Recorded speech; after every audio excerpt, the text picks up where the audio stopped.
time, I would like to start promptly at 12 and welcome you all to this wellness webinar with FCHS.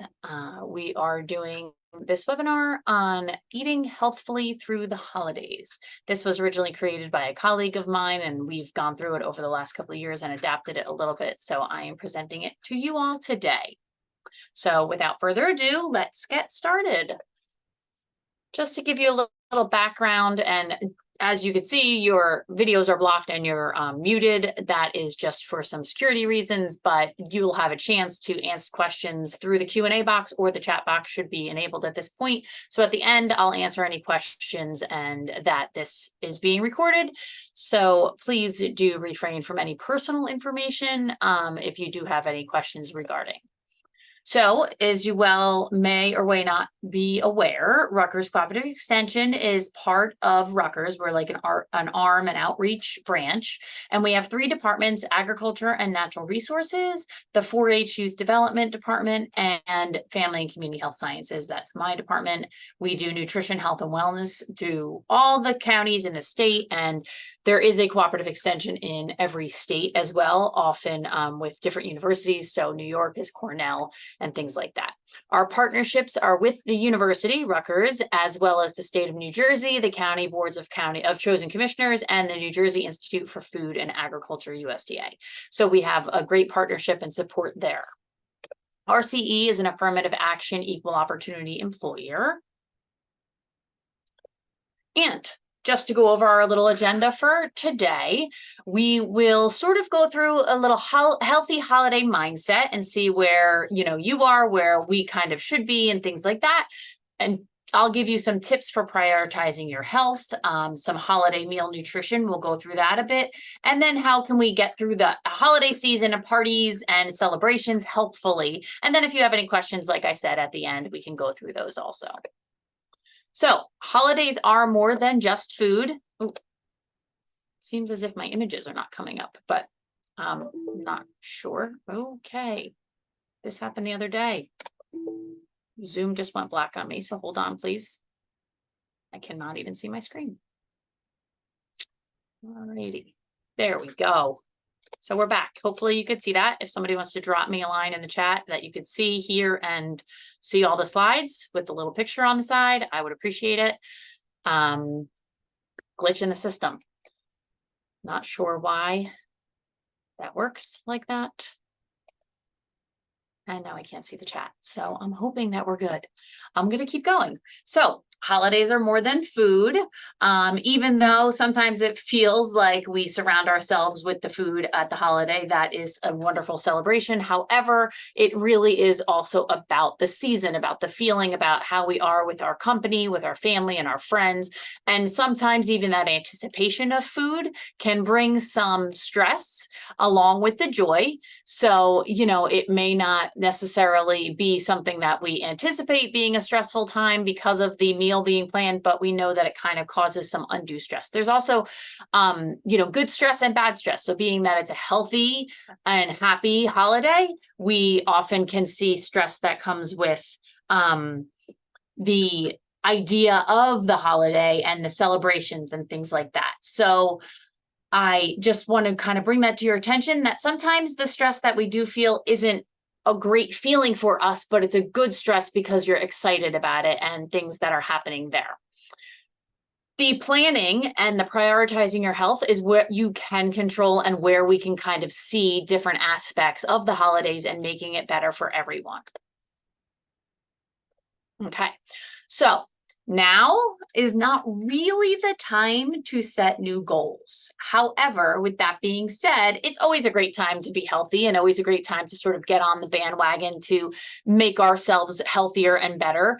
But we just want to be realistic. So for instance, it's like mid-November. I'm going to say, okay, well, for the next 2 months, yes, I know New Year's resolutions. However, but for the next 2 months, I'm just sort of going to maintain myself, my goals, my exercise regimen. I'm going to maintain the health of the food that I'm eating, with the understanding that, of course, there's holidays coming and there won't always be fully healthy food options, but I'm going to, for the majority of the time, maintain what I'm currently doing. I don't want to these lofty goals where, oh no, it's a great time of year for me to get to the gym 3 hours a day, every day, no matter what. If that's not something you're already doing, I wouldn't suggest trying to throw that in. It's sort of a busy time of the year. There's a lot going on. Also, the fact that it gets dark at like, 2 o'clock in the afternoon kind of, throws a little damper on things. But, sometimes it's good that if you adjust your goals or just what you're already doing is not a bad thing.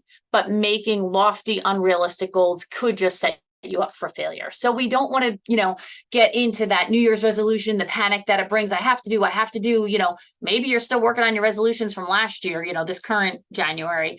But that's fine. We are all human. We all have, to set ourselves at our own pace. So I'm going to say, I use this example, my dogs love this cooler weather. They don't love the hot summer months that we have to be outside. I mean, they love being outside, but it stresses them. This weather is like their time. So maybe what I'm going to do is not change what I'm doing, but just enhance it. So we already do our walks, we already do our hikes and things like that, but I know that they can handle it a little bit more and they love this weather. So maybe we're going to do it a little longer, or we're going to do it more frequently, or we're going to add in an extra time throughout the day whenever we can. That's something where I'm not setting a new goal. I'm not making it unrealistic and crazy. I'm just going to enhance the ones that I'm already doing. Maybe, you're somebody who's already eating super healthy and you're like, you know what? It's a great time for certain harvest fruits and vegetables that come out only in the fall. So it'd be great to incorporate more of those into your diet. Again, not changing much. You're already being a healthy person. You're already doing some great things. You're just sort of enhancing those things that you're already doing. So this is what I mean about being realistic and focusing on the maintenance of what you're doing, but not necessarily creating new things to do. So being realistic and having those goals and expectations takes some effort, but there's ways you can do it. Like I was just showing you some of the ways that I was saying, maybe you just want to add more fruits and vegetables when you can. Sometimes I find that's a lot easier to do in the summer because I could throw in a salad or something like cool and refreshing like that. But in the wintertime, a great like evening snack that sort of gives you some warmth is to cut up an apple, slice it, sprinkle a little cinnamon on it, put it in the microwave for about 30 seconds, maybe 45 seconds, and then have it as like a dessert. The sweetness comes out of the apple. It gives it sort of like a caramelize kind of flavor. You get in the cinnamon, so it almost mimics, you might trick your brain thinking that it's sort of like an apple pie type of thing. And then that's a great little warmth kind of yummy dessert, so to speak, that you can incorporate by getting more fruits and vegetables, but not necessarily, unhealthy. You could throw vegetables. One of my favorite things, I'll talk about it in a minute again, because I always talk about it, is roasting vegetables. Try something new. Try roasting something different. It adds different flavors and textures.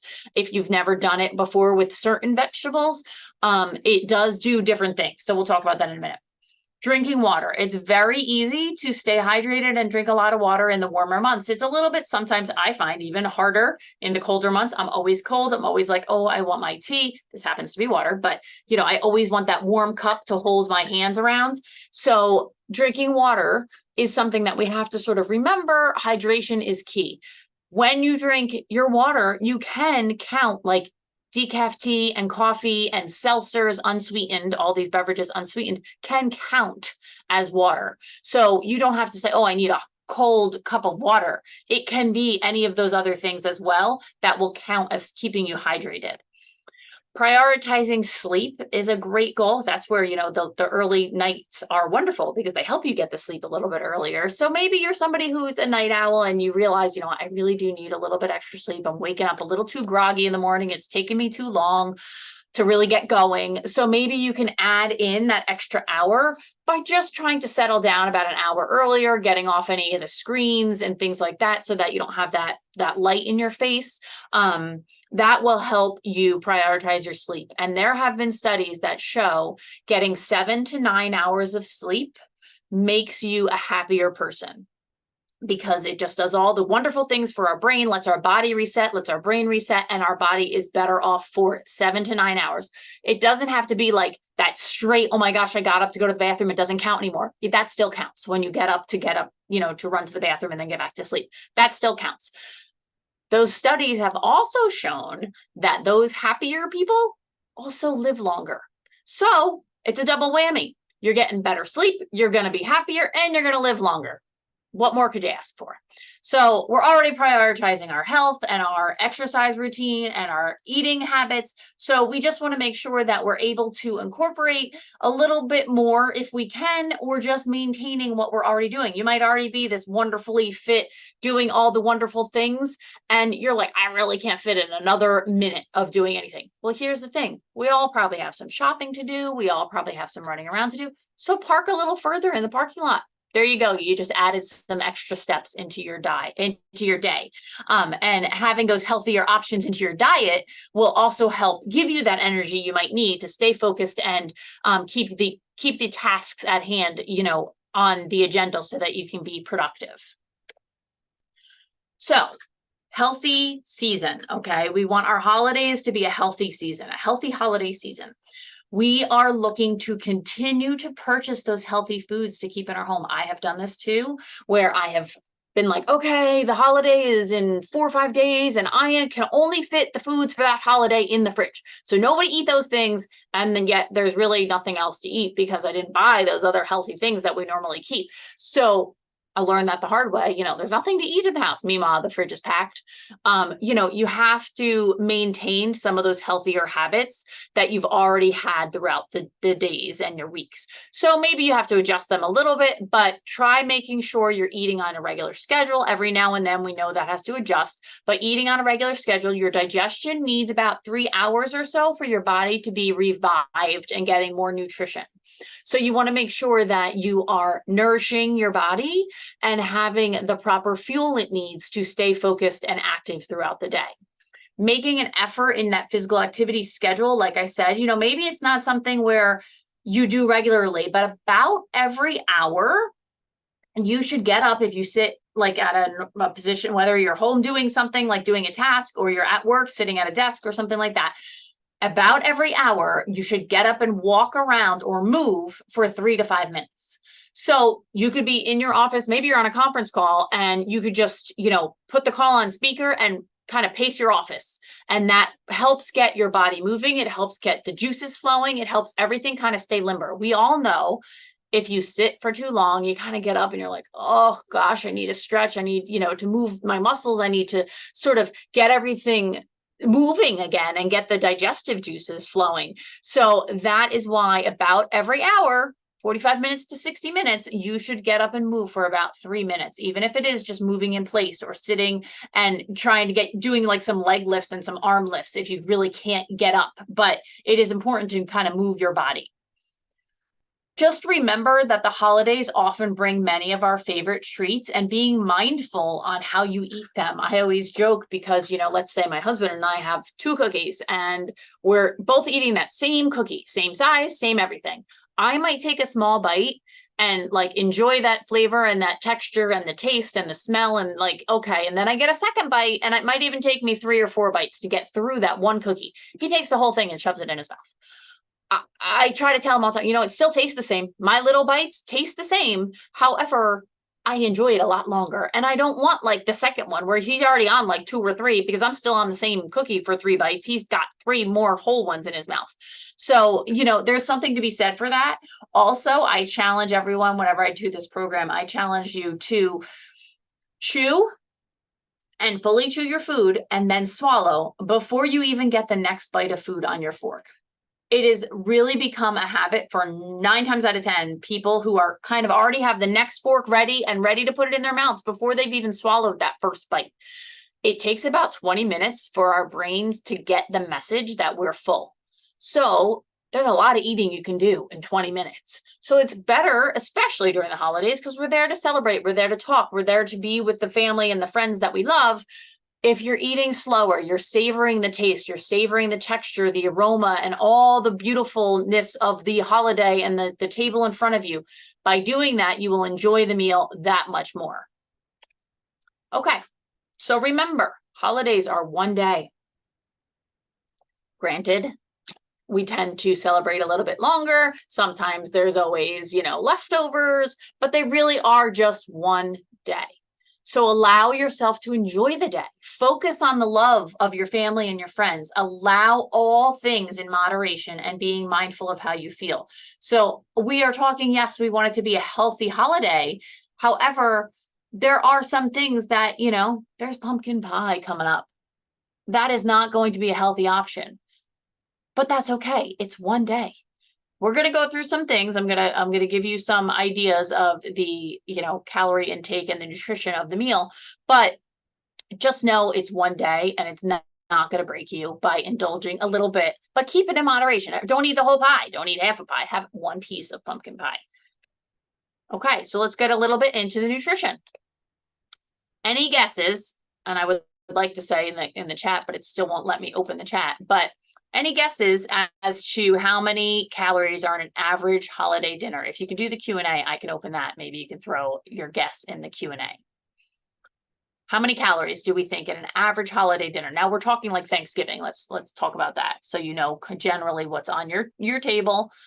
Some people's recipes are different than others and how we cook and bake things, but take a guess. Okay, I see one guess that says about 2,000 calories, another 2,000. Any others? Okay. Generally speaking, Thanksgiving meal is about 3,000 to 4,000 calories with about 150 grams of fat. It's a lot. That's a lot. That is like more than your whole day and then some amount of calories. I mean, unless you are a huge workout type of person who needs to burn those calories to maintain all that energy and that muscle mass, but 3,000 to 4,000 calories for one meal, it's a bit much. However, it's one day. We just said it's one day. So let's go through it a little bit just to give you some perspective. Pecan pie, 1/8, which is like the 9-inch round pie, cut up into 8 pieces, about 480 calories.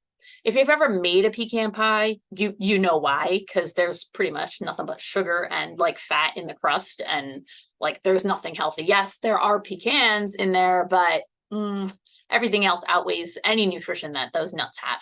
So not exactly the healthiest option. However, it's one day. I just am going to keep saying that.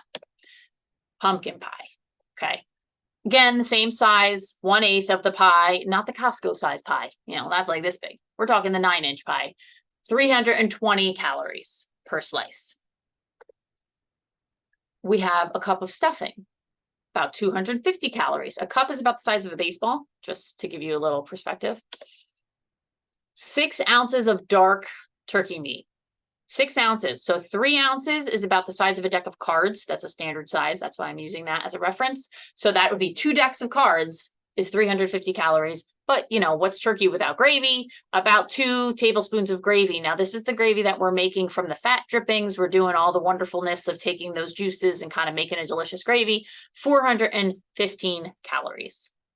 It's a lot for 2 tablespoons of gravy.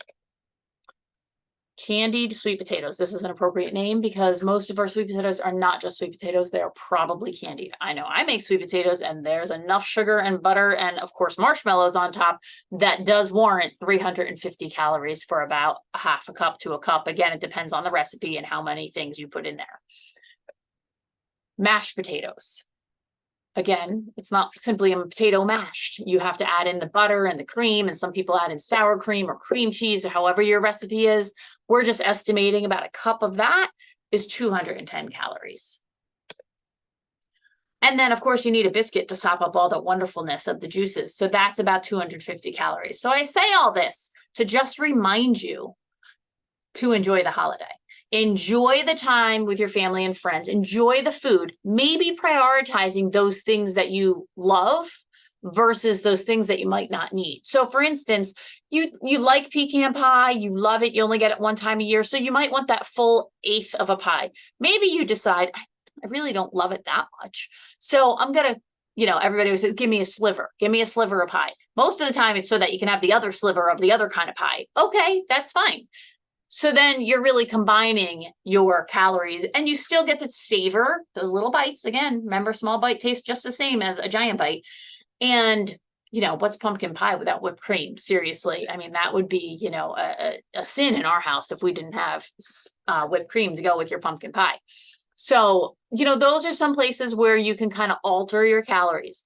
I want to show you this here too. So how can we lower those calories? We talked about dark meat before. Now let's switch that over to white meat. No skin, and the same 6 ounces is 250 calories. Over here, the dark meat was 350 calories. So that saves us about 100 calories right there. Another option, using canned turkey gravy. It's not nearly as high in calories, and you can get a 1/4 cup for about 30 calories, as opposed to that 415 calories that we just talked about. It's quite a bit. Then to just bring in the rest of the meal. Now I put in here, mashed potatoes with whole milk and some butter added, roughly 1/2 cup. So we kind of brought that down a little bit to about 115 calories. You're still getting to savor the flavor and the taste and wonderfulness of mashed potatoes. And you're getting more gravy. So everybody always loves gravy on top of mashed potatoes. So you can add that in. You are going to make some non-sausage stuffing. I know in our house growing up, we would have like different options. So I put in here non-sausage stuffing. About 1/2 cup is 190 calories. And then maybe some corn, whether it be canned or frozen, about 1/2 cup of that is only 66 calories. And maybe instead of that green bean casserole that often gets cooked, we're going to roast our green beans. Again, I told you roasted vegetables for me are like my jam. I love anything roasted. So even if I spray it with a little bit of olive oil, because it needs something in the oven, I love them, the crunchier, the better. So I'll do roasted green beans, maybe some slivered almonds on top, and adding, very little calories to my meal. 1/2 cup is only 60 calories. And then we still get our pumpkin pie. And maybe I love pumpkin pie, so I'm still getting that whole 1/8 of a pie for 319 calories. This right here is only about 1,000 calories. So now, we said the average person is anywhere from 1,500 to 2,000 calories. You still can eat your breakfast, which we're going to recommend you doing, and then maybe a little snack if you're having a little later dinner, your holiday meal. Ours tends to fall in the middle of the day, so it's sort of lunch and dinner. And then, we can kind of incorporate the meals and separate them out. However, maybe you save your, pie for later in the evening, but this gives you quite a bit of wiggle room from that 3,000 to 4,000 calories to play with here. So, it's the next day. Let's burn off some of these calories, right? To burn about 1,000 calories. Anybody ever love the elliptical machine? About an hour on that elliptical machine is 500 calories. Now, I know if I was on that elliptical machine for an hour, my legs would be jello, but that's a lot of work. Your body has to do a lot of work on that elliptical machine to burn that 500 calories. But we still need more calories to burn. So we're going to do about 60 minutes of weightlifting activity of some sort, whether it be a routine or a class or something like that. Another 300 calories right there. That's burned off. But there's yard work to be done. Maybe we have to rake some leaves. Maybe we're going to string up our lights for the holiday. This is another hour of work, about 200 calories. So it's taking you about 3 hours of physical activity to burn off that 1,000 calories. So again, everything in moderation. We know that, you maybe aren't going to do all of this, but I'm just kind of put it in a perspective where the physical activity plays into the caloric intake. There will be leftovers. There's always leftovers. So if you're the host, I would definitely recommend having others take some with you. Hey, bring, we often get told, bring like a Tupperware or a container. And this way, as you're leaving, pack up a few things of what you like best. And then you get to have another meal the next day. So that way, all the leftovers are not left on the host. If you're someone who loves the leftovers and you want to enjoy them for a couple days after, that's fine as well. But just make sure you're only keeping what you're able to eat, and that, you're not making it wasteful that you end up throwing things out. Or, if you have the turkey carcass and you want to make turkey soup, but you can't do it right away, freeze it. That way it will last for you and you can do that later. But it's always wonderful to have your guests have a little sampling of their favorites. And, it's a great way to like send a little care package with them. Okay. So we get through Thanksgiving and now it's kind of party time. It's celebrations here and there and every other week. And, we try to remember these are one days, except we know that there's a lot of celebrations. So try not to overindulge when you can. Remember that if you're going to an evening event, that you should have eaten breakfast and lunch, albeit it can be something smaller than you would normally eat because you're just sort of saving room. That's always the phrase, people, I saved room. However, your body doesn't really work like that. Your body wants to be nourished about every 3 hours. So if you don't get the right nutrition, it won't function properly. It's kind of like our cars. If we don't put the right gasoline in our vehicle, it doesn't run properly. So if you don't put the right nutrition and fuel in your vehicle, this vehicle that we have, it's not going to run properly. It's pretty resilient and you'll feel like kind of sluggish and you'll still be able to function, but you just, you are what you eat. If you eat junk food and you don't eat so well, you're probably not going to feel so well. You're probably going to feel kind of junky. So just remember that. And when you can, have something a little small, especially like before you even step out the door, if you're going out to an event, because you don't want to be ravenous and overindulge by, oh, I need this and this and this and this, because you're so hungry. Again, remember, it takes about 20 minutes for that signal to get up to your brain. So you could eat a whole lot of little bites and pickings within that 20 minutes. So we want to sort of make smart decisions in doing so.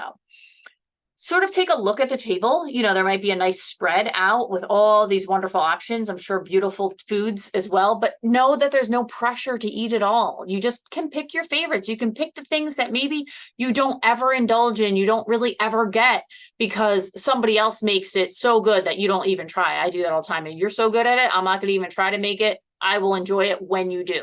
So those are the things that I might pick on my little plate to try sort of taste. Try not to hang out by the table because it's real easy to sit at the table and stand there and talk and pick up items and just eat them as you're standing there.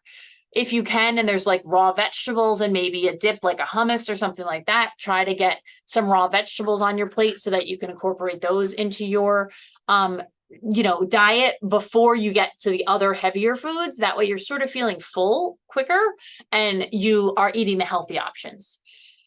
Also making it, of course, priority that it's not food that you're there for. You're there for the family and the friends, maybe the table settings, maybe it's an event, maybe you're doing something, maybe you're crafting, maybe you're just sort of, having some sort of family bonding game night, so those are the things you're there for. And of course, limiting your alcohol because those are some empty calories there that are not needed. So maybe trying to have, a glass of water first and then have like one drink and then, limit that as well.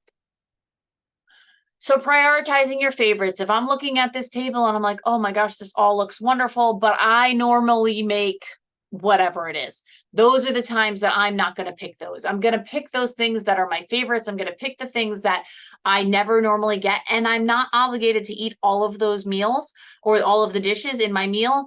But I also know that I don't have to eat it all. Like I'm not 7 years old and can't get up from the table if I don't eat my peas. So one of the ways that you can not feel as if you're wasteful with your food is just make what you want, eat what you can, and then you can always take it home with you. Oh, do you mind if you have a little baggie that I could take this with me? It was so delicious. I just can't finish it right now. I would love to enjoy it later. I'm sure your host is going to be happy with that as opposed to throwing it away and, you're just wasting it at that point. Maybe try making the healthier option if you're bringing some kind of dish. I tend to be the green person. As I said, I do make sweet potatoes, so that's always my job for Thanksgiving, but I also am going to bring something green. I want to bring something that's a little lighter, something that I know has some nutrition in it. And whether it be, the roasted green beans, or this year I'm doing some kind of green salad with some nuts and some cheese and some like butternut squash and things like that. That's going to be my green option. So that I know it's something healthier and that I can fill up a little bit on that before I run to the like very caloric laden options. Also, if you're going to pick from like the cheese and meat table, the little dish often that is out for like a charcuterie or something like that, just be aware that cheeses and meats like that do tend to have more calories and fat in them. So just try to pick smaller portions, maybe just pick the certain cheeses you really never get to enjoy, and just keep that in mind, not to overindulge on that plate. Okay, so as we are out enjoying ourselves and partying, look out for yourself. Being assertive, don't feel as though you have to say yes to everyone that offers you food or drink. Oh, no, thank you so much. I'm full right now. I'm okay. I appreciate the offer. There's always polite ways to deny food or drink.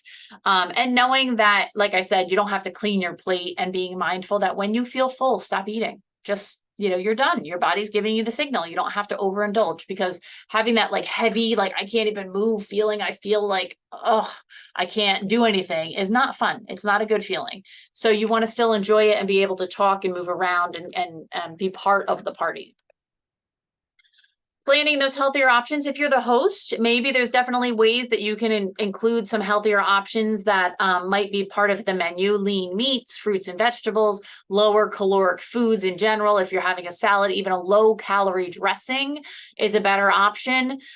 So then also, because people are going to look for the healthier option, but also they'll enjoy all of the other food too, because if they're only having these heavy foods, they're going to stop eating because they're not going to be able to fit it in. Guests, like I said, bringing a low calorie option to share is also a wonderful way to plan out the evening or the day, whatever party planning you have. Try to always make time for physical activity. We tend to be a little less active this time of year. Picking your daily step goals is a great thing that you could do just by adding a little bit more. Or you don't have to say, I'm going to add 2,000 more steps. You could say, I'm just going to add in another 10-minute walk or something like that.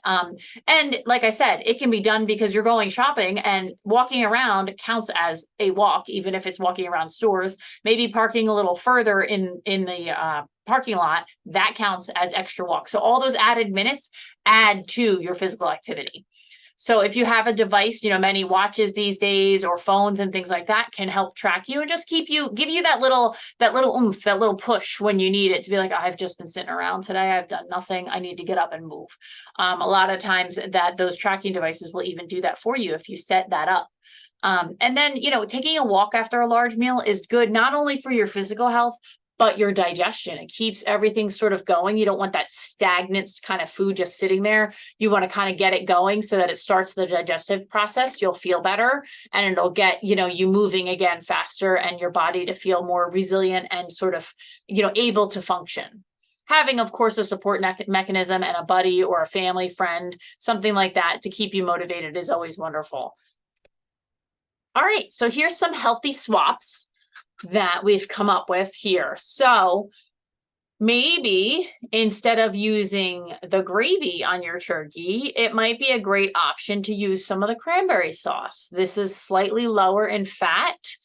Or it is lower in fat, but also maybe depending on where the cranberry sauce came from, it might be lower in calories overall as well, because sometimes cranberry sauce can be very high in sugar. So I would just watch that, but it is a great option because you're probably going to use less.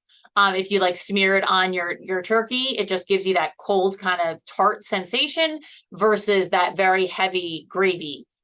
Just an option if you're looking for something. Some people are just like, no, can't do the turkey without the gravy. And I get that. That's fully fine as well.